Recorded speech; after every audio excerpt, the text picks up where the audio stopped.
Padre Fábio, casamento acaba? Pois em algumas pregações eu escuto muito: seu casamento está acabando? Seu casamento acabou? Mas a palavra é clara, padre: o que Deus uniu, o homem não separa. E que o matrimônio só finda com a morte. Eu sempre digo que nós precisamos ter um cuidado muito grande com os conceitos superficiais que nós temos sobre as coisas. O casamento é um deles. Às vezes nós achamos que estar casado com uma pessoa é a garantia do sacramento para a vida inteira. Eu estou casado, eu me casei, fui lá diante do padre. Só que há um detalhe: sacramento não é mágica. O que Deus uniu, tá certo, a palavra é clara, o homem não separa. Que o homem não separe, né? Que a palavra é assim: o que Deus uniu, o homem não separa. Fazemos a distinção agora. Tudo bem, Deus uniu. Mas o que Deus une precisa o tempo todo do cuidado humano. Não existe mágica no sacramento. A fórmula, o que Deus uniu, que o homem não separe, isso não é uma fórmula mágica. Então, Deus uniu, certo? Mas a humanidade confirma essa união todos os dias. Você se casou há 10 anos atrás, digamos. Mas se você não se casa com esse homem todos os dias, se você não assume o mistério do sacramento que você viveu e que você assumiu diante da comunidade no dia do seu casamento, o seu casamento vai perdendo a força, porque o sacramento ele depende deste empenho humano. Acaba, ele pode acabar sim. Não é que Deus não quis, não é que Deus fez acabar, não. É que quando eu não cuido, o sacramento, a semente continua lá dentro. Ninguém pode retirar a semente do sacramento que vocês receberam, daquilo que vocês celebraram. Mas se vocês não cultivam essa semente, é possível que ela venha morrer. Aí você fica com a sementinha lá dentro de você, mas sem nenhum fruto. Então os casamentos, costumeiramente a gente diz que acabaram, porque eles não foram cultivados. Minha gente, dá um trabalho danado você manter um casamento a vida inteira. Não é brincadeira não. O casamento não é brincadeira. Colocar uma aliança no dedo requer muita coragem. Porque ao colocar a aliança no dedo, você está colocando a vida do outro. O significado de você andar com uma aliança no dedo depois que você se casa, significa que tem que ser do lado esquerdo, né? O casado põe no lado esquerdo. O esquerdo tem todo o significado de ser o lado da emoção, diz que é o lado do cérebro em que a gente mais exercita a emoção, em que a gente trabalha mais os afetos, porque o coração ele fica no meio, né? Ligeiramente tombado para a esquerda, não sei. Mas o lado esquerdo é o lado do afeto, é o lado da emoção. Então veja bem, você colocar uma aliança no dedo significa que você está colocando aquela pessoa no seu lado esquerdo. Então a partir de hoje eu sou uma metade preenchida. Eu não estou mais sozinho. O outro preenche o meu lado esquerdo. Isso é, ele preenche os meus afetos, ele preenche as minhas emoções. Mas não no sentido de preencher, de fazer mágica, não. Eu estou com ele, eu vivo com ele, eu agora partilho a minha vida com ele. E ter o outro do lado esquerdo, na aliança no dedo, é você viver o comprometimento com tudo aquilo que significa casar-se. Ter uma casa, constituir uma família, isso é, ser pai, ser mãe. É você deixar de pensar só em você. É você deixar de pensar somente nas suas necessidades, mas você abrir-se para o outro. Veja bem que você tem um outro lado do seu lado. Você não está mais sozinho. Eu, como padre, por exemplo, eu posso ser transferido a qualquer hora, eu posso mudar do Brasil a qualquer hora, eu posso mudar de missão, por quê? Sou eu e eu. A partir do momento que casa, se você foi transferido, se você tem uma oportunidade de trabalho num outro lugar, você sabe, quanto maior é a família, maior é a dificuldade de transpor todo mundo. Porque você mexe na estrutura de todo mundo. Então, quando você é solteiro e você tem uma oportunidade de trabalho, você decide diferente do momento em que você vai ser casado. Porque você não pode pensar só em você mais. Certo? Mas ninguém quis isso para você, foi você que escolheu, não venha reclamar. Você que arrumou essa história. Você que quis casar. Vá lá na palavra de Deus que São Paulo recomenda que ninguém se case, né?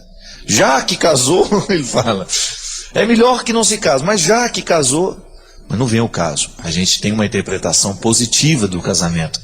Você vê muita gente realizada se casando e vivendo feliz mesmo. Não é para sempre não, porque o para sempre sempre acaba.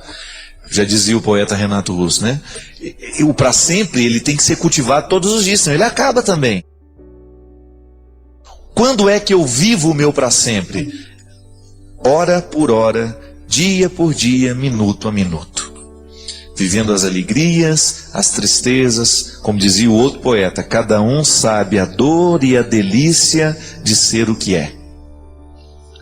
Então, quando você sabe a dor e a delícia de ser o que você é, e você se casa, você começa a sentir a dor e a delícia de ser o que você é, e de ser o que você é quando junto com ele. Juntou, virou outra pessoa. É um mistério, né? Um eu encontra-se com o tu e forma um nós. O casal, ele tem vida própria, é engraçado isso, né? Por mais que você viva sozinha e tenha uma vida, tenha facilidade de arquitetar sua vida sem o outro por perto o tempo todo, mas na hora que o casal está junto, é como se ele tivesse uma vida própria, é uma terceira pessoa. Esse é o mistério do casamento, minha filha. Agora, isso não é milagre não, isso não é garantia só porque o padre abençoou, isso vai ser para o resto da vida. Esse que o homem não separe não é o que está lá de fora não, são os dois que se juntaram. Porque às vezes dá a impressão que essa expressão é assim, então o homem não pode separar, então dá a impressão que o homem é um juiz de direito que depois vem aqui e assina, faz a gente assinar um documento que nós estamos judicialmente separados, ou que vem um padre e fala, não, vocês não casaram coisa nenhuma, não. Os que recebem o sacramento e com a certeza de que Deus manterá unido, recebem também a responsabilidade, então que vocês não se separem.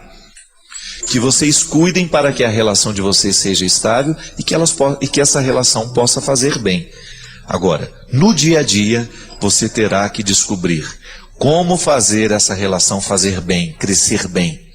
Porque não será milagre. Não é mesmo, minha gente.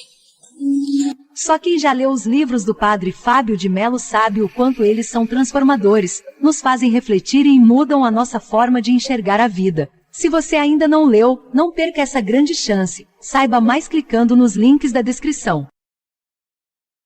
Padre Fábio, me chamo Emanuele, tenho 17 anos. Faz 2 anos que meus pais se separaram. E a partir de então comecei a perceber que fiquei uma pessoa negativa. Sempre me pego pensando que nunca encontrei uma pessoa que vai me amar de verdade. E com isso vem abaixo a autoestima. Acho que as pessoas nunca vão me achar bonita. E eu sofro com isso, padre. O que eu posso fazer? Minha filha, a leitura que nós fazemos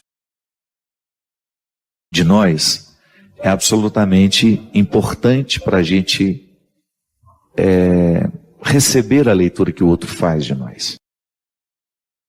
Seria muito cruel da minha parte esperar que o outro me ofereça aquilo que é minha obrigação oferecer. Então, às vezes, Emanuele, nós temos dificuldade de prosseguir a vida, é porque nós estamos esperando que o outro nos traga, que o outro nos prepare o que nós deveríamos preparar. Então, qual é a primeira realidade a ser curada? Tomar uma distância do casamento de seu pai e da sua mãe que não deu certo, e tentar entender que isso não é uma regra para você. Que às vezes, quando eu vejo o fracasso do casamento dos meus pais, eu tendo naturalmente a pensar que o meu também será uma experiência fracassada. Porque é o exemplo mais próximo que nós temos de nós. Então é preciso lavar essa roupa suja. É preciso reorientar essa visão. Sim, tá certo, eu terei sempre mais facilidade de interpretar o mundo a partir daquilo que está sendo oferecido a mim. Então eu interpreto o casamento a partir do casamento mais próximo que eu tenho. Se o do meu pai e da minha mãe não deu certo, eu tendo a pensar que os casamentos serão todos como os deles. Não, deles. E não. Sabe, permita que essa impressão vá embora. Olhe para outros modelos que deram certo. Sem a visão romântica, por favor, né? casamento só pode dar certo à medida que nós lutamos diariamente por ele. E foram felizes para sempre. Não existe isso, não. E depois que você consegue ter uma visão que corresponda à realidade, você trabalha com a possibilidade de que você também experimente isso na sua vida. Amar é possível, ser amado também é possível.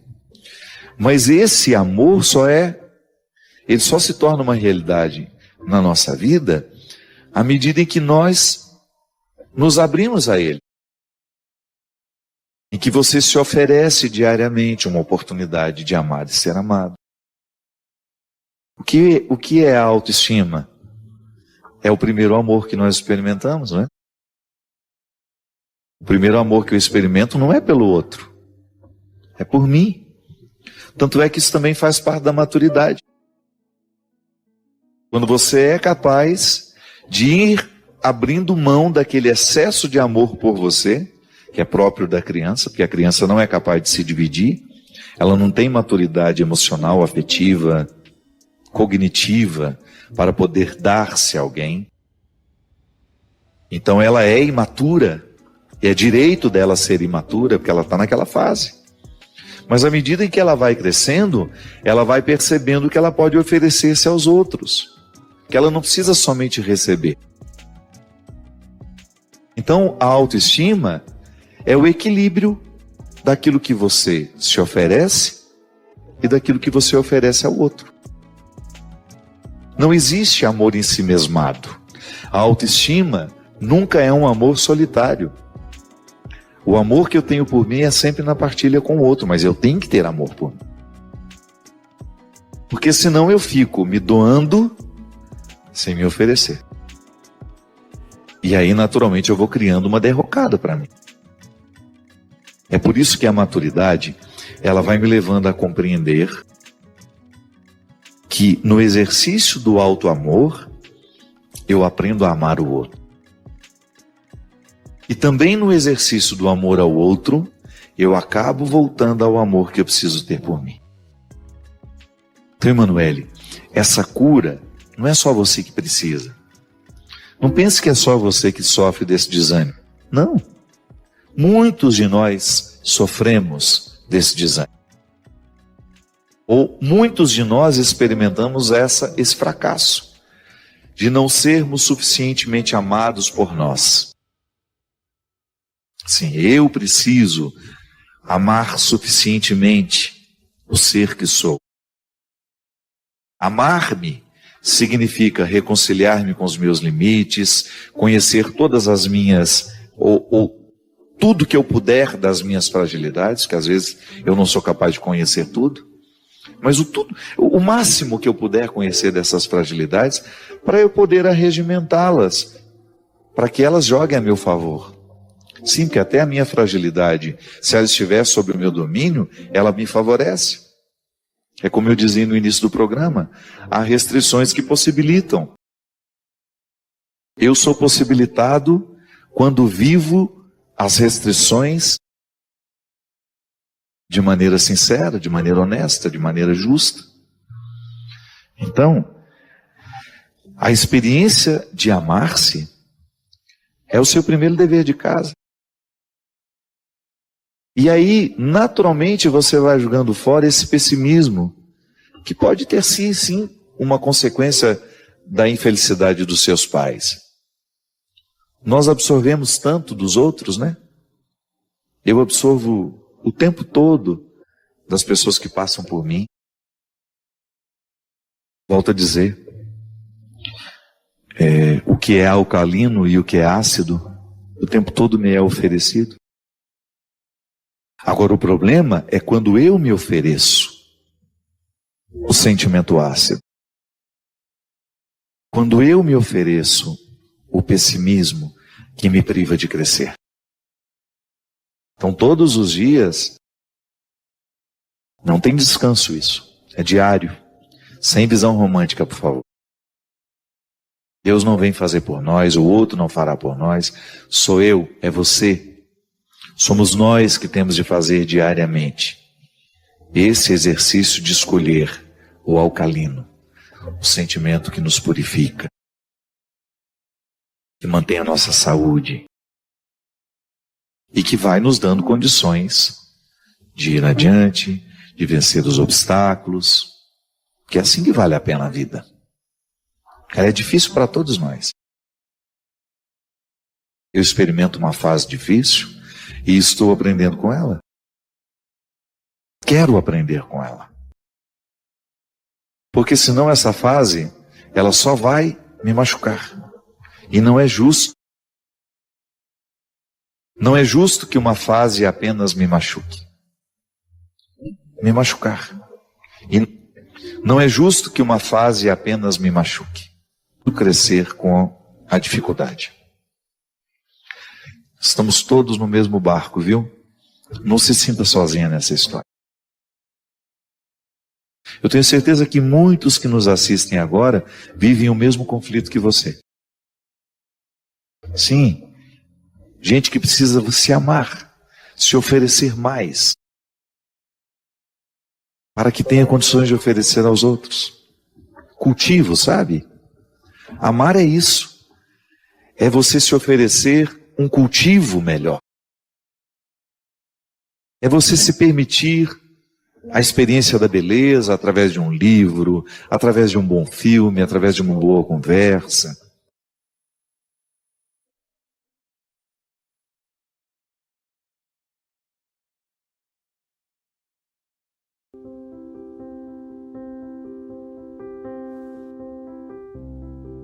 Quanto tempo será que nós levamos para construir uma convicção dentro de nós? Quanto tempo nós precisamos para maturar os sentimentos, para que depois eles se transformem em aprendizado? Sim, porque o sentimento, com o tempo, ele vai passando como se ele estivesse sendo quarado, lá em Minas, né? A gente chama de quarar a roupa. Tirar o amarelo. Tirar o amarelo. Desencardir. Desencardir. Para que depois ele possa ser incorporado à vida, porque o encardido não faz bem.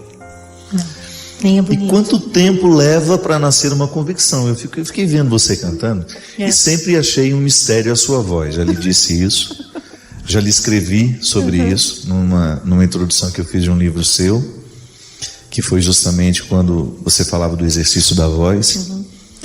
Para se cantar com tanta suavidade, precisou viver com tanta braveza.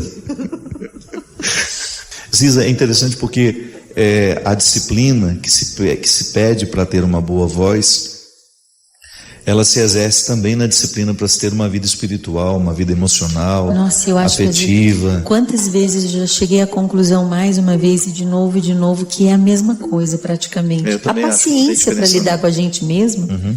Para aprender algo, eu acho, o estudo, o caminho do estudo.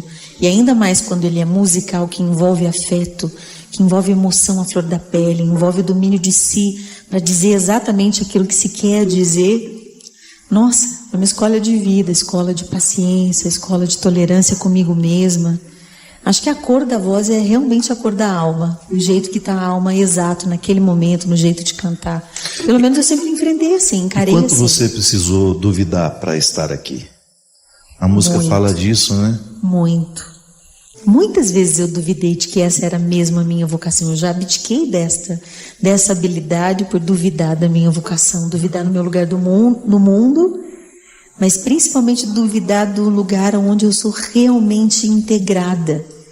Cada coisa está no seu lugar quando eu canto. Não tem coisa melhor no mundo que sentir. Acho que é dar aula e cantar. Né? É um lugar onde eu sinto assim, meu Deus, se eu morresse daqui 5 minutos, eu estou exatamente no lugar onde eu devia estar, fazendo o que eu devia fazer, vivendo o que eu devia viver, do lado de quem eu devia estar. É uma sensação muito boa, de ajuste, de segurança, é aquela história que quando a gente realmente encontra esse lugar, a gente está disposto mesmo a perder, a sofrer. É aquela história de que quando você corre porque quer, você não cansa, né? Você não cansa porque você quer correr. E quando você realmente quer algo da sua vida, você não mede o tamanho do sofrimento que você precisa passar por aquilo. Então eu acho que é isso. Quantas vezes eu já duvidei desse lugar e hoje eu acho que eu pago um preço alto para não me perder dele, porque eu encontrei. E ele é interno, ele não é fora de mim, ele não é num lugar glamouroso, não é cantando para 1 milhão de pessoas ou milhões, como a gente já cantou. Não é andar pelo mundo afora, adoro andar pelo mundo afora para cantar, graças a Deus. Mas é incrível, a gente sabe quando a gente está fora da gente, desajustado da gente mesmo, quando a gente faz muito bem algo ao ponto de enganar alguém. A gente engana bem, né? Sim, só que a gente sabe, a gente é a nossa única testemunha diante de Deus. E esse é um lugar delicioso, eu digo com propriedade hoje, e a minha propriedade é o tamanho de sofrimento que eu tive que viver e aprender e apanhar para entender que esse é o meu lugar no mundo. Esse é o meu lugar no mundo. A pior descrença que nós podemos experimentar é a que nós fazemos interiormente, quando você percebe que o que você diz ao outro não é uma verdade para você, e o que você ensina você ainda não aprendeu. Que é uma farsa, né? Uma farsa. E ela cansa. Demais. A farsa é pesada. Eu acho que nada pode nos matar mais do que isso. Quando você percebe que todo o empenho da sua vida está justamente no não lugar, no não ser. Falta o conforto justamente de você perceber que a sua atuação está sendo você mesmo. É confortável ser a gente mesmo. Nossa, eu me lembro que não tem muito tempo que isso me ocorreu, quando eu percebi que eu podia ser para o maior número de pessoas aquilo que eu era na minha particularidade. Como isso foi libertador, porque durante muito tempo eu acabei tendo muito receio de mostrar-me ou de ser como eu sou para os meus amigos, esses que estão aqui, que me conhecem na minha intimidade. Na vida pública é difícil. A vida pública sempre essa tem régua, né? Sim, justamente, essa régua é muito difícil você encontrar a medida dela. Até que ponto eu estou preparado para ser verdadeiro e me preparar, eu tenho que estar preparado para ser verdadeiro e depois um outro preparo para dar conta de sustentar a minha verdade. Talvez a gente tenha sido educado de que ser sincero é ter que dizer tudo. Não, ser sincero é ter o direito à discrição e escolher exatamente o que deve ser dito em cada circunstância. E eu tenho direito ao segredo. Eu tenho direito à privacidade. Eu tenho direito de que quando alguém me pergunta, eu tenho direito de dizer, não estou querendo te contar. Não é uma pergunta que você nem deveria ter me feito, né? Às vezes o desconforto desse lugar você deixa a pessoa perceber, se ela perceber, mas sinceridade faz uma cara para ela, né? Ela já vê. Mas sinceridade é um lugar de descanso, não é um lugar de esforço. É, verdade. O esforço é a gente manter aquilo que a gente não é, uma força. A sinceridade é descanso, é verdade. Só que a gente entende que sinceridade é ter que dizer tudo. Porque é despretensioso, é muito despretensioso você não precisar criar um aparato para o outro lhe perceber. Santo Agostinho dizia isso de maneira muito simples e ao mesmo tempo sofisticada, que Deus só nos pede aquilo que já nos deu. Então, é maravilhoso. É lindo isso. Eu adoro. Quando eu vivo a experiência de uma devolução. Então tá bom, se Deus hoje me pede esse programa, é porque de alguma forma Ele já me deu. Já está em você. Já está em mim. Se Ele me pede essa música, é porque ela já está colocada em mim. Então tudo que eu vou vivendo é uma experiência de devolução. E na experiência de devolução, ou eu experimento a gratuidade, ou eu vou me sentir sempre no prejuízo de estar dando algo o tempo todo. Que é aquela coisa da reclamação sempre. Sempre quem reclama demais faz muita conta, né? E a sinceridade, essa satisfação de ser quem a gente é, que eu acredito ser um fruto do Evangelho, e nós falávamos justamente do quanto que o conteúdo cristão facilita a dinâmica da vida humana, não no sentido de torná-la, não. Quando eu digo facilitar, é possibilitar, não é tornar mais fácil, é tornar possível. Todos os elementos que eu encontro em Jesus são altamente benéficos a mim. Todos. As instruções de Jesus são benéficas, porque o amor que nos ama de respeito é o mais próprio, né? Justamente, o amor que nos ama é o amor que nos ensina a nos amar. Jesus e as perguntas fantásticas, né? Eu gosto muito de pensar que Ele sempre me pergunta aquilo que eu ainda não vi, que eu ainda não sei, que eu ainda não consegui, mas que Ele já viu conseguido, que Ele já viu pronto, que Ele já viu conquistado. É um lugar que me constrange, é uma pergunta que me faz dizer exatamente isso que a canção diz, que ele me faz capaz quando eu não posso mais. Ele me faz voar quando eu não consigo andar. A construção dessa força na fragilidade é sempre tão contraditória, Ziza. Eu não sei, não sei te explicar onde foi, em qual momento que Deus me fez forte. Mas eu sei exatamente que sem assumir minhas fragilidades e aonde eu sei que eu sou limitada, eu não sei ser forte direito, porque vai ser talvez uma força falsa, né? Uhum. Mas uma coisa que eu aprendi, e eu acho que tem sido talvez o melhor remédio que eu tenha tomado na vida. Quem tem posto a mão no arado, não olha para trás. E eu entendi que eu não tenho que ficar olhando para trás. Eu tenho que reconhecer a minha história, eu tenho que escrever a minha biografia com dignidade. Eu tenho que assumir quando eu vou me lembrar rindo de mim mesma, das besteiras que eu já fiz. Eu não tenho o costume de ficar lamentando um erro que eu cometi ou alguma coisa que não deu certo. Mas eu entendo tanto que é para frente a direção. Eu levo a sério mesmo isso do Evangelho. E às vezes eu até esqueço de coisas que eu deveria me lembrar para me proteger mais, ou de coisas, ou situações, ou pessoas que já me fizeram mal. Mas eu prefiro andar para frente, eu prefiro ser movida à esperança e prefiro ouvir de verdade esse movimento micro, às vezes, da minha alma, dizendo que às vezes eu não devo passar o tempo de um credo do lado de algumas pessoas. Mas não significa que eu não devo amá-las. Amar é uma obrigação, gostar é uma opção. Então amar é dar a vida por alguém, mas não conviver e nem não é com todo mundo que eu, né? Isso, eu não sou obrigada a ter simpatia ou gostar, ser queridinha, sabe Falciane, sabe? Não, eu não sou obrigada a isso não. Agora o amor é um mandamento, porque ele é uma opção que me deixa livre. Que o amor é o respeito. Essa dimensão que nos é obrigatória por um mandamento, é o respeito pelo outro. E às vezes o respeito é deixar o outro ir. Justamente. Porque às vezes a gente vive... Ser quem ele ele é diferente de mim, eu não vou interromper isso, apenas não participo. Ou ele quando faz se ele escolhas quiser sair que não da são minha as vida, minhas. eu preciso dizer, vai com Deus. Se voltar... Como dizia Roberta Miranda. Como é que é? Vá com Deus. Vá. O amor já está. Vá com Deus. Mas e não é?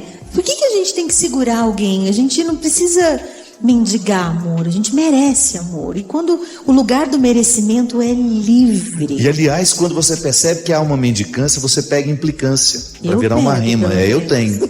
Quando você percebe que ali existe uma mendicância, naturalmente brota uma implicância. Porque é um observar de uma situação que não é favorável ao outro. E quando você percebe que você também causa isso, é muito desagradável, né? Porque é aquilo que a gente brincava hoje, né? Da relação com o ídolo. Às vezes o outro olha para aquele que admira e ele quer ser ele. E ele admira até o momento em que ele corresponde. Real, né? Isso gera uma mendicância muito desagradável. Não é amor isso. Acho que esse é um termômetro super legal da gente ter. Da gente observar quando a gente está pedindo demais, mesmo sem perceber. Mesmo sem verbalizar. Mesmo sem ser tão explícito. Porque às vezes só está do lado de alguém, você está pedindo. Você está pedindo. E a pessoa dá passos, você nem percebe que ela deu passos, né? Para sair de perto. E eu acho que isso... Ter a mão no arado é assumir minha própria vida, andar. E muitas vezes a gente tem medo da solidão, medo de sentir o nosso próprio caminho. Mas esse caminho que é meu, é só meu. Mas não tem ninguém para carregar aqui para mim. Não tem ninguém para decidir aqui para mim. Não tem ninguém para escolher no meu lugar. Não acredito que eu vou ter que fazer isso sozinha. Vou ter que viver sozinha. E quando a gente entende que esse é um lugar livre e que ele pode ser leve e que ele pode ser todo entregue a Deus, você entende o que é andar sem olhar para trás com amargura. É isso mesmo. Senão a gente fica com aquele dedo, assim, sempre nos acusando, sempre lamentando o que aconteceu, e você não solta muita gente. E a vida vai realmente ficando pesada. E o peso da vida não é a gente mesmo. São, acho que muitas pessoas que a gente carrega no lugar da gente mesmo. E ama o teu próximo como a ti mesmo, mas não ao invés de ti mesmo. E acho que esse foi o jeito que eu entendi de transformar o sofrimento em voz leve. transformar as dores de casa, ou os erros da família, ou as dificuldades de saúde, de tantas, eu não sei nem dizer quais, transformar em música, transformar em beleza, transformar em leveza, porque eu disse a Deus que eu não queria abrir mão da minha feminilidade, que eu queria ser mulher de verdade, que eu não queria ser uma cristã fake, que eu não queria que a mesma pessoa que entra na minha casa e senta no sofá e come uma bacia de pipoca assistindo Netflix, é a mesma que está aqui do lado do meu amigo, do lado de tanta gente querida. Eu não tenho outra pessoa para carregar, a não ser eu mesma. Eu desejo que você, nas suas lutas, você tenha sempre o direito e a possibilidade de retirar os seus excessos, para você ver diante dos seus olhos a sua verdade fundamental, sem exageros, só você. E a partir disso, você reencontrar o caminho da vida. Obrigado pelo seu carinho, pela sua atenção, e que Deus abençoe muito você. Que Deus derrame sobre o seu coração, sobre a sua casa, sobre a sua vida, a disposição que caracterizou o coração de Nossa Senhora, para que, exemplo dela, a gente também possa ser um cristão de verdade, levando sempre Jesus no colo, para apresentá-lo àqueles que ainda não o conhecem. Derrame sobre nós a bênção do Deus Todo-Poderoso, Pai, Filho e Espírito Santo.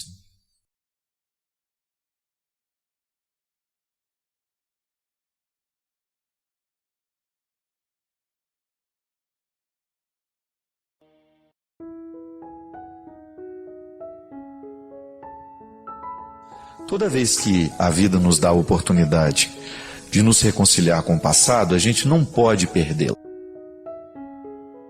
Que nem sempre nós vamos ter a oportunidade de nos reconciliar com os nossos erros ou com os erros dos outros, né? Mesmo porque a nossa felicidade depende disso. Mais que felicidade, eu gosto da palavra realização. Uma pessoa, para ser realizada, ela precisa acomodar dentro do coração dela tudo o que fez parte da história dela. Tudo. Ressentimentos, mágoas, abandonos, traições, infidelidades, alegrias, sucessos, lembranças boas. É por isso que eu insisto na necessidade de nós vivermos esse processo de purificação a cada dia. Porque quando nós deixamos tudo acumulado, dá muito trabalho. É como ficar uma semana sem alimento e depois comer tudo de uma vez. O organismo não aguenta. A mesma necessidade que o organismo tem de digerir o alimento, nós também temos de digerir as nossas emoções, a nossa espiritualidade, a nossa vida afetiva. Volto a dizer, a nossa reconciliação com a vida precisa ser constante. Quando eu não acomodo dentro do meu coração uma pessoa, quando eu não coloco no lugar certo aquela pessoa que significou sofrimento na minha vida, mais cedo ou mais tarde a lembrança dessa pessoa vai retirar a minha paz. Ainda mais quando nós tratamos de um pai com a consciência infeliz. É lamentável quando você encontra pela vida alguém que chegou à conclusão de que não amou o que poderia ter amado, que não perdoou o que poderia ter perdoado. E é por isso que essa reciclagem, né? Eu gosto de usar sempre a linguagem da reciclagem, porque há muita sabedoria na reciclagem. Eu pego uma peça estragada e transformo num objeto novo. A essência continua ali, é velho. Agora, o que eu faço daquilo que é velho, a nova roupagem que eu dou para aquilo que é velho, é que nisso consiste a beleza, a arte. A mesma coisa nós precisamos fazer na nossa vida. Nós também temos os nossos desencaixes. O tempo todo, a vida me oferece peças que se encaixam, mas ela me oferece também peças que não se encaixam.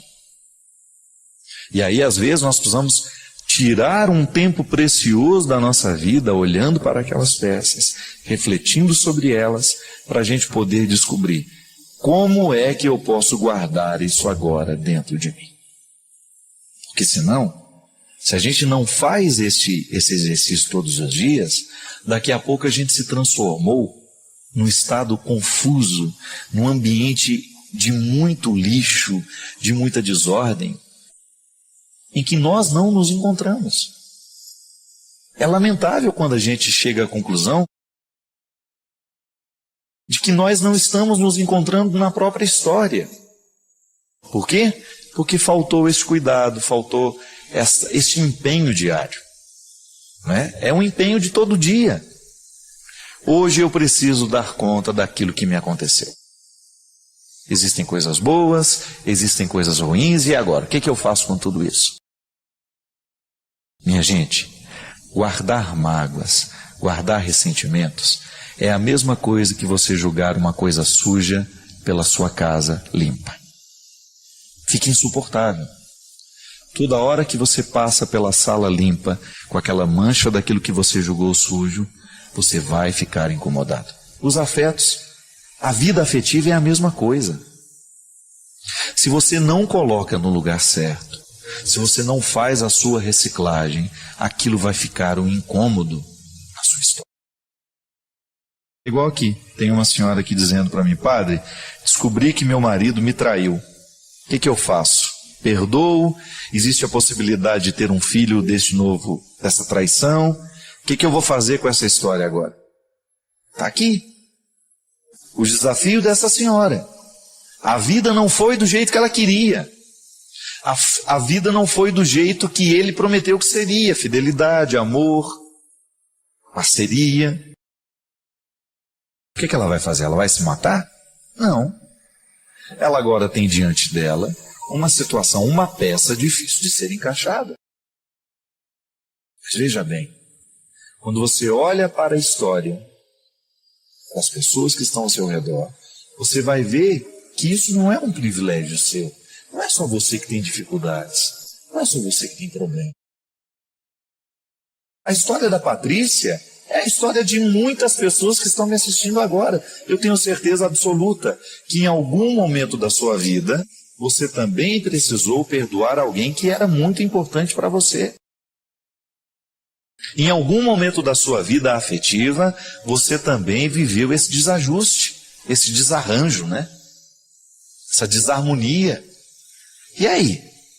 O que você faz com todas aquelas pessoas que te machucaram, com todas aquelas pessoas que te ofenderam, com todas aquelas pessoas que causaram rancores terríveis dentro do seu coração, que deixaram marcas pavorosas dentro de você? Aconchegou no lugar certo, perdoa. Por isso que perdoar é importante. O perdão é terapêutico por causa disso. Quando eu perdoo, eu estou liberando o meu coração do peso que aquela pessoa me trouxe.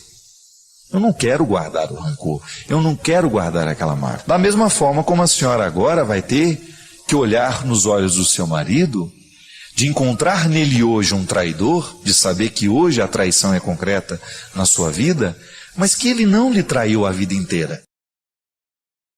Que existem coisas boas nesse homem. E que quem sabe agora seja o momento de você afirmar o seu amor por ele. Porque a gente só perdoa quem a gente ama.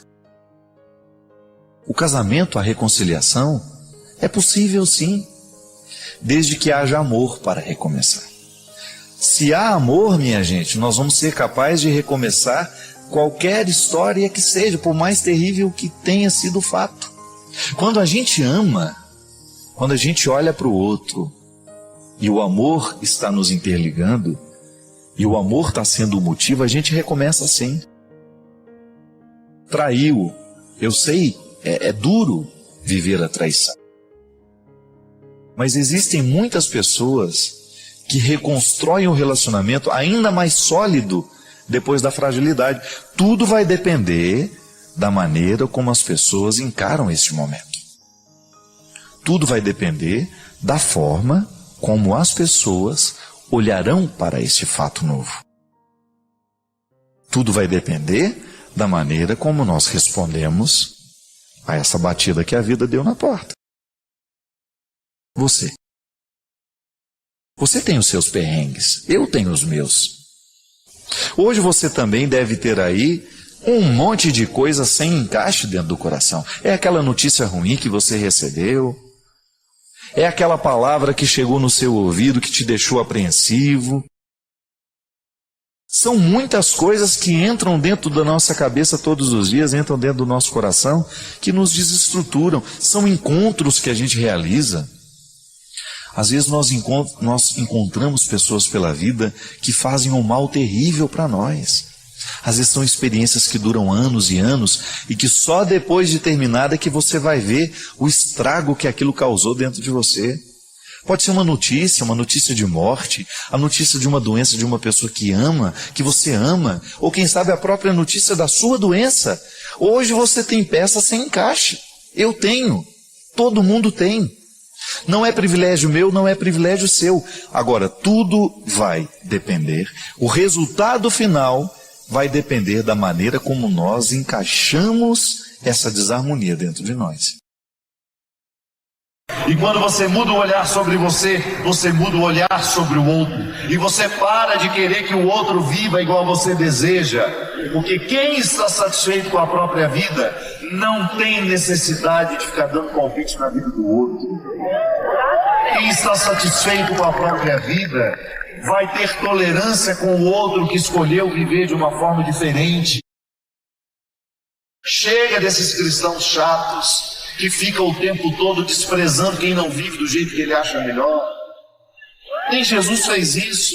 Pelo contrário, Jesus acolhia as pessoas. Então, qualquer mudança que tiver que acontecer, que aconteça depois que você voltar a se amar. Se amar como Deus ama. Pode parecer estranho, mas se você olhar o RH de Jesus, foi o pior da história da humanidade. Ele só escolheu gente que não prestava. Por isso que eu estou aqui.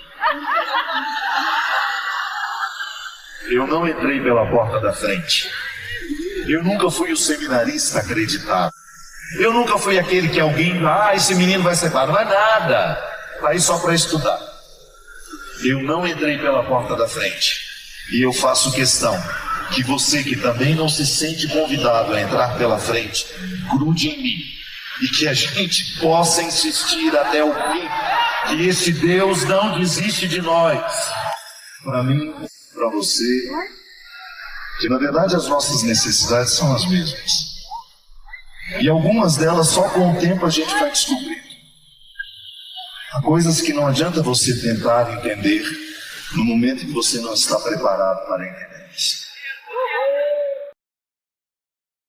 A maior riqueza que nós podemos ter na vida é a gente amar e ser amado. Mas às vezes a gente leva um tempo para descobrir isso. A gente se ilude, a gente acha que a maior riqueza que nós podemos ter está naquilo que o dinheiro compra. E muitas vezes passamos um bom tempo da nossa vida acreditando nisso e inclusive investindo nisso. E não é nenhum problema que você trabalhe honestamente, que você construa os seus sonhos, que você faça de tudo para ter o recurso financeiro para viver bem, viver feliz. Mas nunca se esqueça que vai chegar um momento da sua vida que você vai entender que a verdadeira riqueza não é o dinheiro que pode lhe trazer. Algumas coisas o dinheiro compra, mas aquilo que realmente sustenta um ser humano em pé, sem medo de errar, não é o dinheiro que traz, é o coração que conquista. E você fica diante das duas possibilidades: viver para conseguir o que o dinheiro compra não é nenhum problema, volto a dizer.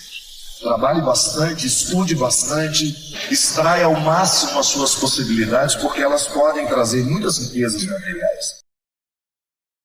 Não é nenhum problema você investir nisso. Mas nunca se esqueça que as riquezas que farão você sentir que a vida valeu a pena não será a sua conta bancária, não serão os prédios, as casas, os carros. Serão aquelas que o seu coração. Não tem nada mais bonito que isso.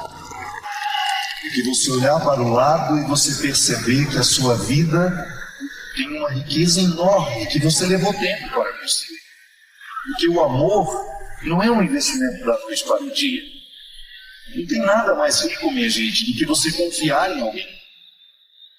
Não tem nada mais precioso do que você estar ao lado de uma pessoa em quem você pode confiar, com quem você pode contar.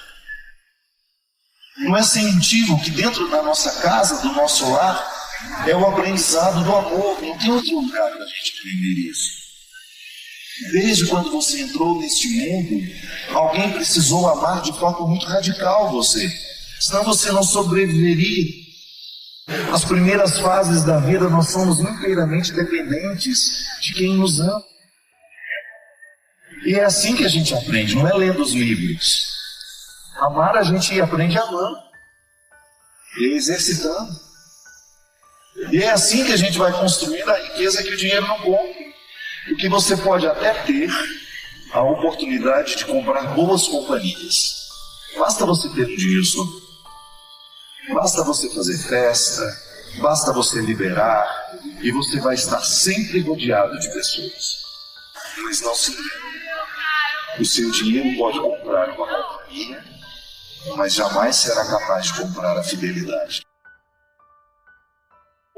Fidelidade não é o dinheiro que traz, é o coração que traz.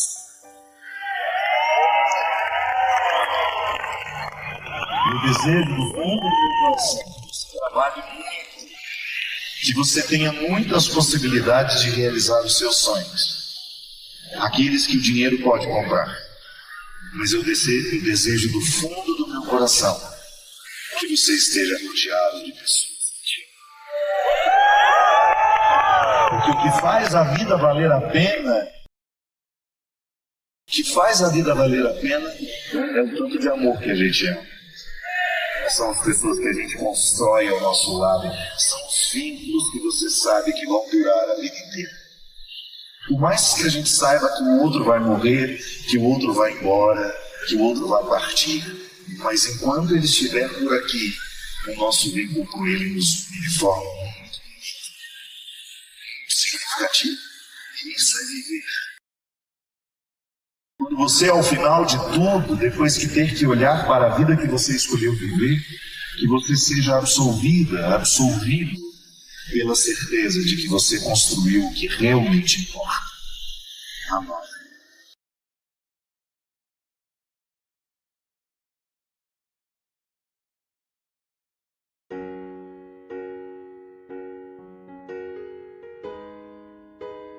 Há desejos que não são conciliáveis. O cultivo de alguns exclui naturalmente outros. Isso não deveria ser um problema para nós. Embora sejamos potencialmente capazes de desejar, nem tudo nos cabe, nem tudo nos diz respeito. Eu sei que você experimenta em si uma imensa capacidade de desejar. Não há limites para a sua capacidade de desejar. Isso é uma riqueza, mas pode ser também uma sombra. Porque quando nós desejamos demais e muitas coisas ao mesmo tempo, nós corremos o risco de não ter o foco naquilo que precisa ser o nosso investimento daquele tempo. Um exemplo simples. Quando nós estamos na universidade, nós continuamos desejando as festas, as viagens, mas esses desejos não são perfeitamente conciliáveis com a dedicação que a universidade exige. Então, naquele momento, você abre mão de alguns desejos, de algumas viagens, até mesmo de alguns relacionamentos. Eu já vi muitas pessoas não deslancharem na carreira, fazerem porcamente, com perdão da palavra, uma universidade, porque estiveram emocionalmente fragilizadas o tempo todo durante o processo por causa de um relacionamento autodestrutivo.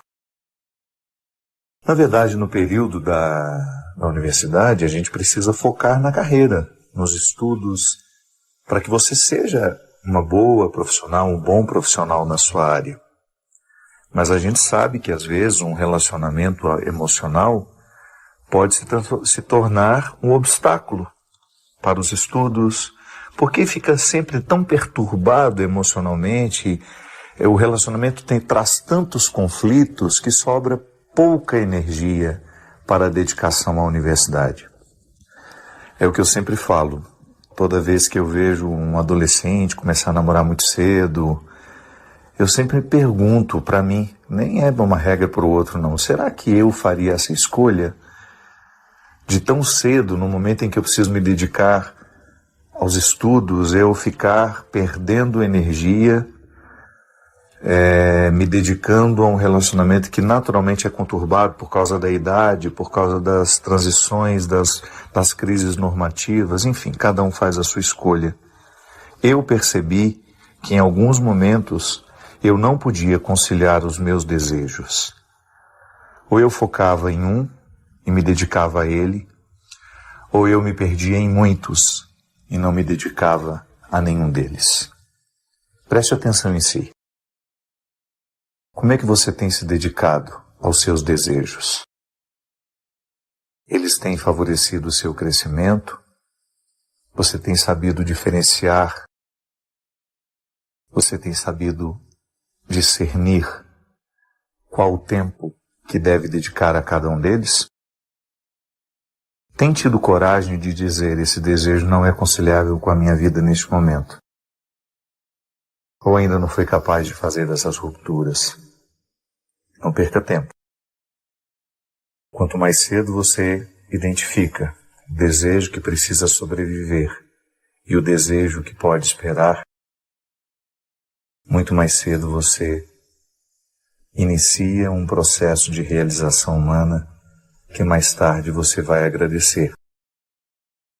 Esse problema da perfeição é tão presente na cultura que, inclusive, ele determina muito as nossas relações amorosas. Na literatura está presente, né? Tristão e Isolda são um grande momento da literatura em que o mito do amor romântico... O que é o amor romântico? É o amor perfeito. É o amor do conto de fadas. É o amor das histórias buriladas, acabadas, para provocar-nos aquela sensação de eternidade. Nossa, como é lindo isso!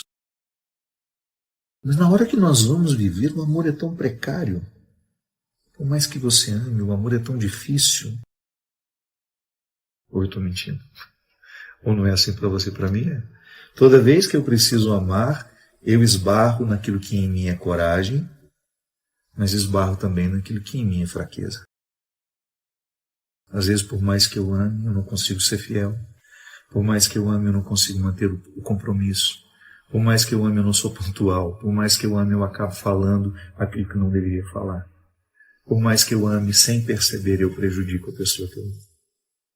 Então, toda vez que eu estou diante do mito do amor romântico, do amor perfeito, eu identifico que ele não me serve. Não é uma roupa que me veste confortavelmente.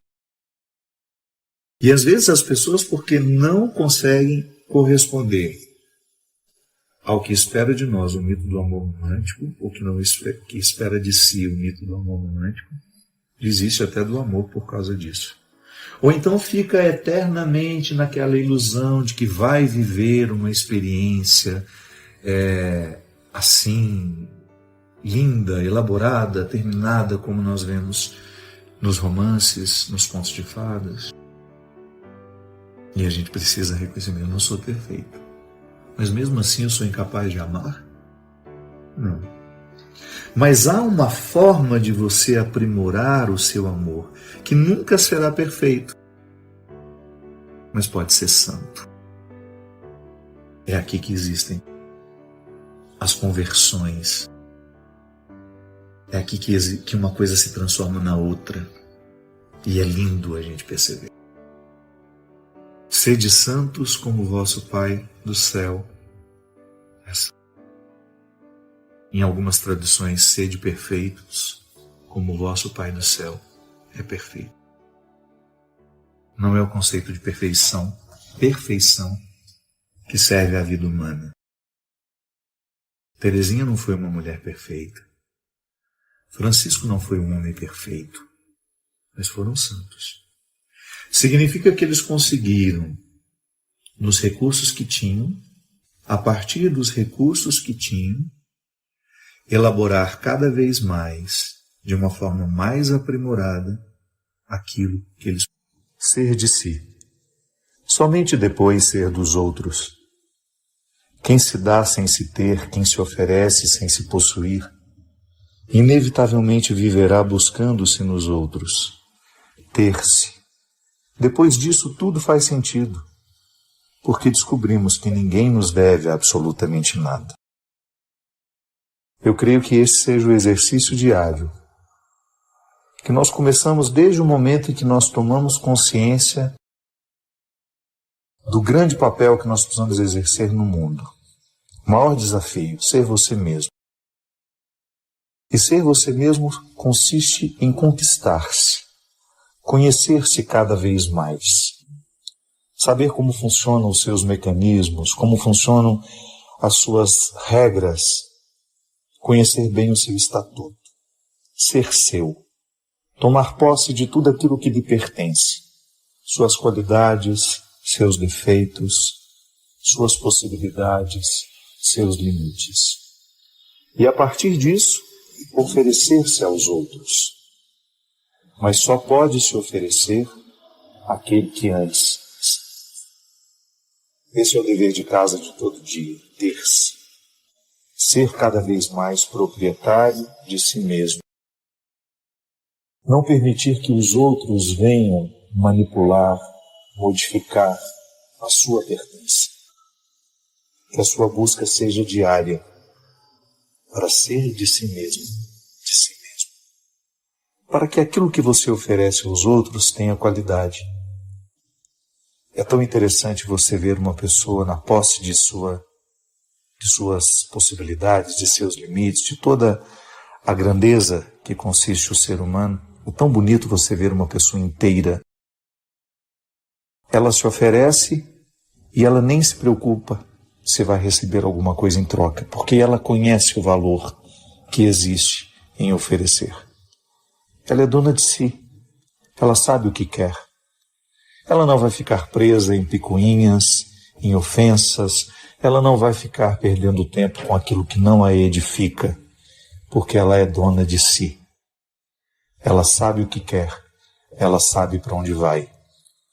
E ela pode dar muita contribuição ao mundo, porque quem se tem, quem se possui, certamente se oferece com muito mais qualidade àqueles que dela precisam. Muitas vezes nós somos ingênuos e queremos que Deus venha resolver todos os nossos problemas, mas não fazemos a nossa parte. Eu me recordo que um dos aprendizados mais bonitos que eu fiz na minha vida foi o dia que eu descobri que o amor verdadeiro, aquele que nos aplica alguma forma de crescimento, ele sempre é colocado, ele é feito, ele é exercido a partir daquilo que a criatura amada recebe de cuidados, mas também recebe de responsabilidade. De maneira que nós podemos identificar as pessoas que nos amam assim. Elas cuidam de nós, mas elas nunca vão retirar de nós a responsabilidade daquilo que a gente precisa fazer. O amor de verdade é aquele que nos amadurece para a vida, é o que nos coloca na perspectiva do dom, mas também da tarefa. Você não pode acreditar no amor de uma pessoa que só lhe entrega e ao mesmo tempo não lhe cobra nada, da mesma forma como você também não pode acreditar no amor de quem somente cobra. Há o espaço da gratuidade, mas a gratuidade nos leva, pela própria maturidade que o amor nos conduz, a também exigir. Amor é exigência. Aliás, muitos pais erram justamente porque acham que o amor é só gratuidade. Querem amar os filhos, mas não querem exigir dos filhos responsabilidades. Deus é capaz de abrir mares para que possas atravessar. Naquele momento da história do povo de Israel, em que Moisés conduzia o povo à liberdade, De repente, no intervalo, ali naquele intervalo geográfico, para sair de terras egípcias, para sair do território da escravidão, o povo precisava atravessar o mar. Mas eles não tinham embarcações para isso. E naquele momento eles reclamam a Moisés: Moisés, pergunte agora a Deus o que vai ser feito, já que foi Ele que nos tirou de lá, a partir de uma promessa de que iríamos encontrar uma terra prometida, o lugar dos nossos sonhos, das nossas realizações. Diga para nós o que agora vamos fazer. Peça que Deus resolva esta solução.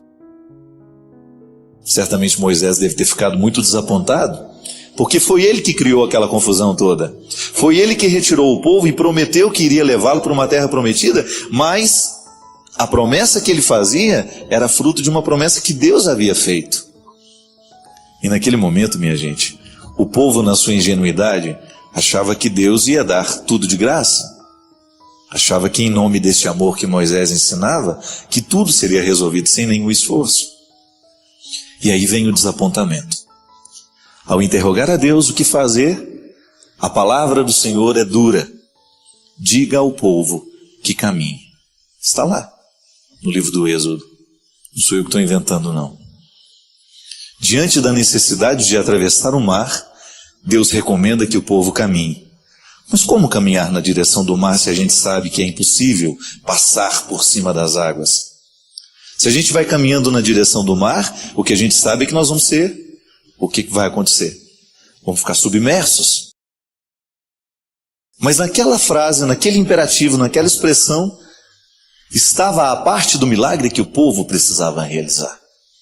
E à medida em que o povo foi colocando os pés nas águas, o desafio foi sendo vencido.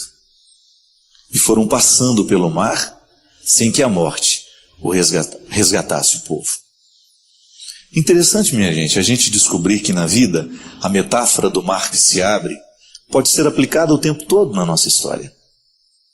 Porque nós também precisamos muitas vezes de alguns milagres que Deus só pode fazer à medida em que a gente ajuda. É a divina participação humana abraçando a vontade de Deus para a história. Eu costumo dizer que uma religião só pode ser transformadora à medida em que ela se transmuda em atitudes, à medida em que ela é transformada em gestos concretos. Se eu digo que amo a Deus, mas sou incapaz de viver a solidariedade no mundo de hoje, esse amor que eu tenho a Deus não serve para nada. Porque o que verdadeiramente agrada a Deus não são os meus braços estendidos em orações e ritos. O que agrada é o momento em que eu o represento legitimamente aqui nessa terra. Quando eu me torno um sacramento da presença dele, quando eu me disponho a viver no hoje da história, no hoje deste tempo, tudo aquilo que eu sei que Deus faria se estivesse aqui como eu posso estar. É a participação humana. Eu sou local, eu sou tenda onde esse Deus se arma, onde esse Deus fica presente na história. É a nossa responsabilidade. Muitas vezes nós somos ingênuos e queremos que Deus venha resolver todos os nossos problemas, mas não fazemos a nossa parte. Já dizia o grande sábio, nós só temos o direito de esperar pelo impossível depois de termos feito tudo o que nos foi possível. Antes disso não temos o direito de esperar pelo impossível. Não. Milagres costumam acontecer a partir dessa parceria entre céu e terra. Ao socorrer a fome de quem está do meu lado, é Deus que está realizando o milagre.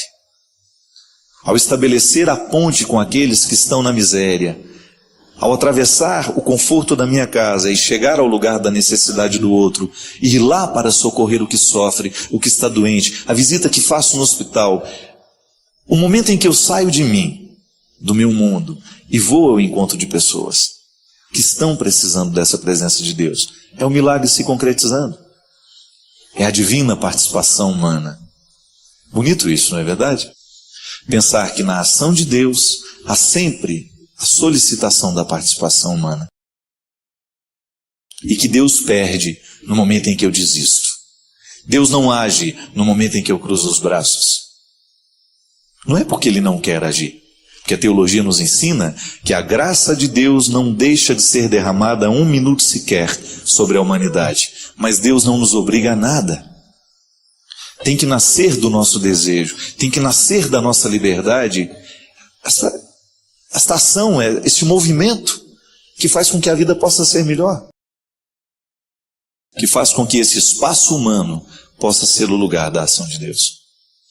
Eu não sei se você tem mares para atravessar, eu tenho alguns por aqui.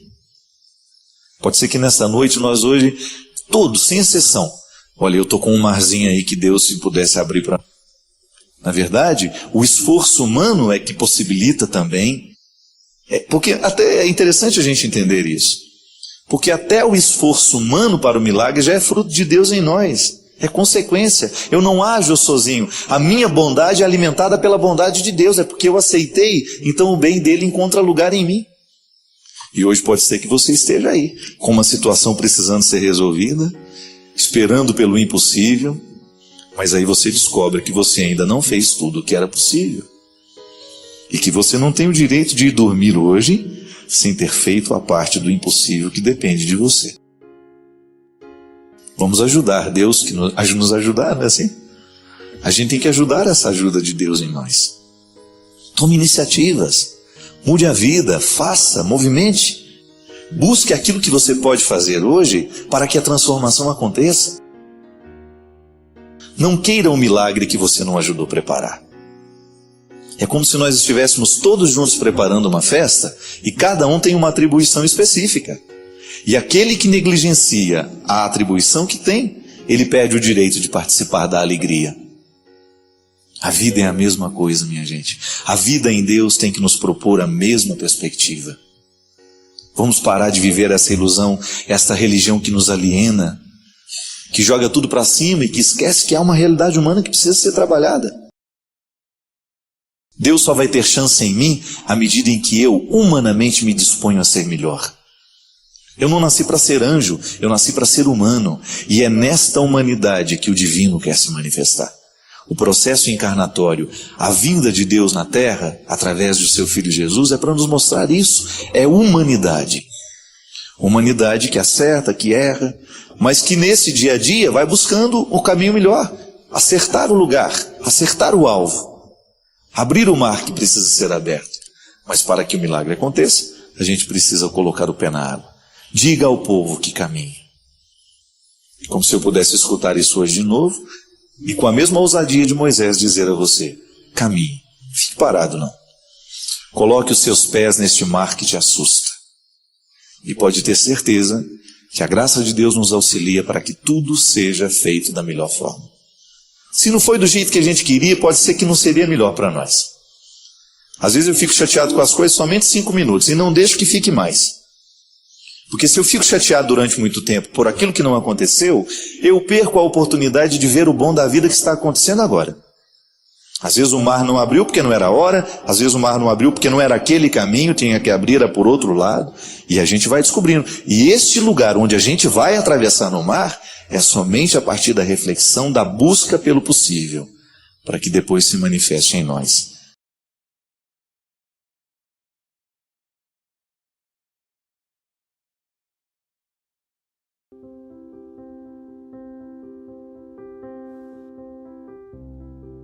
Como pessoas jovens estão ainda com uma visão tão antiga de Deus. Quando nós falávamos aqui da necessidade que nós temos de fazer a experiência de um Deus misericordioso, há pessoas que não tiveram o privilégio de conhecerem um Deus amor. Um Deus que o tempo todo nos atribui culpas, que faz com que a gente se sinta pesado, pior do que a gente é, né? Porque não tem nada mais nocivo na vida de uma pessoa do que ela viver administrando culpas. A culpa é o resultado de uma vida mal vivida, de erros que nós cometemos, e é um peso emocional terrível. A culpa adoece uma pessoa. E é por isso que tantas pessoas têm uma recusa natural ao discurso religioso, porque já pensam assim, lá vem aquele padre me fazer me sentir culpado. E aí a gente tem que fazer a nossa meia-culpa. Sim, muitas vezes, nós, na tentativa de acertar, a gente errou. Em vez de provocar no coração das pessoas que nos escutavam a dinâmica do arrependimento, que é diferente da dinâmica da culpa, nós criávamos ou fazíamos um discurso pesado que retirava daquela pessoa qualquer possibilidade de sentir-se bem diante da vida vivida. Então eu não ganho nada fazendo uma pessoa sentindo-se mal com a vida que ela viveu. Agora eu ganho muito quando eu ajudo essa pessoa, através do discurso religioso, a reinterpretar o que viveu e descobrir que ela pode viver diferente. Ela não tem como alterar o passado, mas ela pode alterar as consequências do passado. E aí é a dinâmica da amorização que o Evangelho nos proporciona. Nós precisamos ser curados das culpas que nós alimentamos. Eu sei, eu digo isso por mim. Eu também fui vítima da culpa religiosa. Em alguns momentos da minha vida, eu não soube lidar com o arrependimento. Eu fui pelo caminho fácil da culpa. Aí, me sentindo a pior pessoa do mundo, o que acontecia? Eu mergulhava ainda mais no pecado. Porque a culpa, ela faz isso com a pessoa. Ela empurra a pessoa para aquele território onde ela se destrói. Diferente do arrependimento. Eu já fiz essa diferenciação aqui algumas vezes. Eu gosto de fazê-la porque muitas pessoas precisam ouvir. E nós sempre temos telespectadores novos que talvez não tenham me escutado falar em outro momento. Aí eu peço perdão àquele que já escutou muitas vezes, mas quem sabe seja bom ouvir de novo. Quando eu me sinto arrependido, eu tenho uma disposição para mudar aquilo que foi feito de ruim. Ainda que eu não possa alterar o passado, mas o arrependimento me coloca condições de alterar o presente e o futuro. Eu quebrei este copo, eu estou arrependido. Eu não tenho como reconstruir o copo, mas eu posso estabelecer uma relação diferente com os copos que virão a partir de...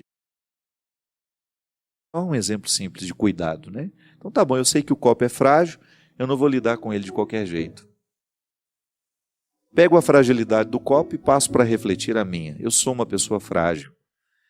Eu sei exatamente que, se ficar exposto a um determinado tipo de situação, o diabo faz a festa em mim.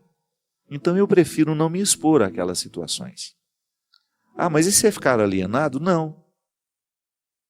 É ficar dentro daquilo que eu sei que é melhor para mim.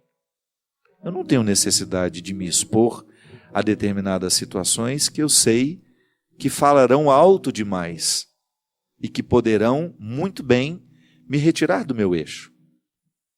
É igual um padre que quer viver a castidade. Nem todo mundo nos atrai.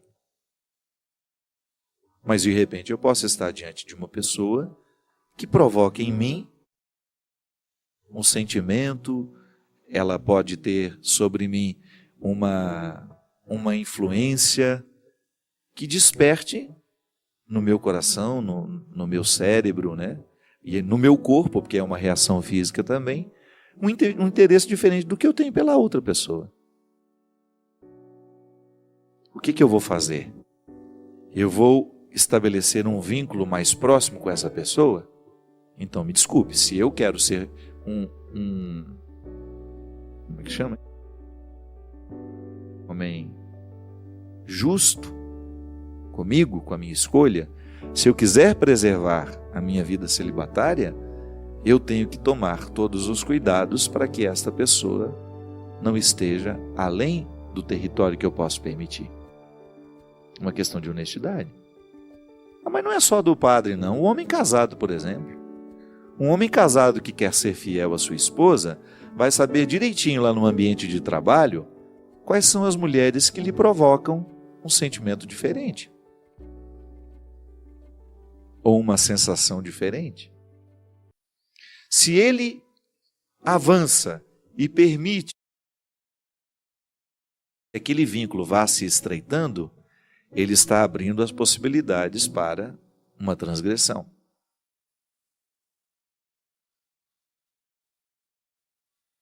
Aí, se por acaso venha a ocorrer um erro, ele permitiu, ele foi conivente. Tudo bem, houve o erro e eu posso me sentir culpado ou posso me sentir arrependido. O arrependimento, ele vai me fazer tomar cuidado sempre que eu estiver diante de uma situação assim.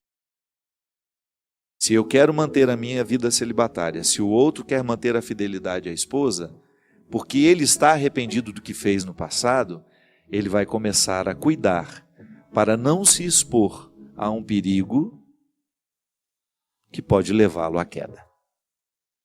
Então, eu particularmente penso que quanto mais esclarecido a gente fica sobre o poder do arrependimento, maior será o nosso poder de batalhar por aquilo que nós de fato queremos.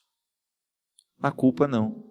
A culpa vai me mergulhar numa tristeza, e mergulhado nessa tristeza eu vou perdendo a capacidade de tomar iniciativas, e aí eu vou repetindo os erros, repetindo os erros. Pois é, minha gente, nós estamos falando de uma dinâmica humana que passa também pela dinâmica religiosa. Que nós aprendemos a ser gente também a partir de conceitos religiosos. Eu não tenho um psicólogo dentro de casa me orientando.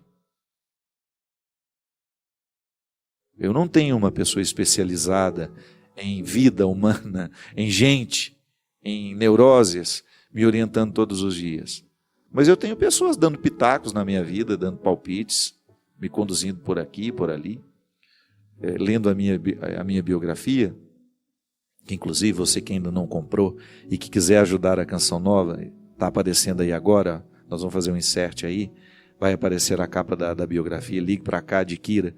Se você tiver a oportunidade de ver a minha vida, de ler a minha história, você vai identificar quantas pessoas na minha vida foram fundamentais para que eu pudesse alcançar de mim aquilo que eu poderia ter morrido sem saber que tinha.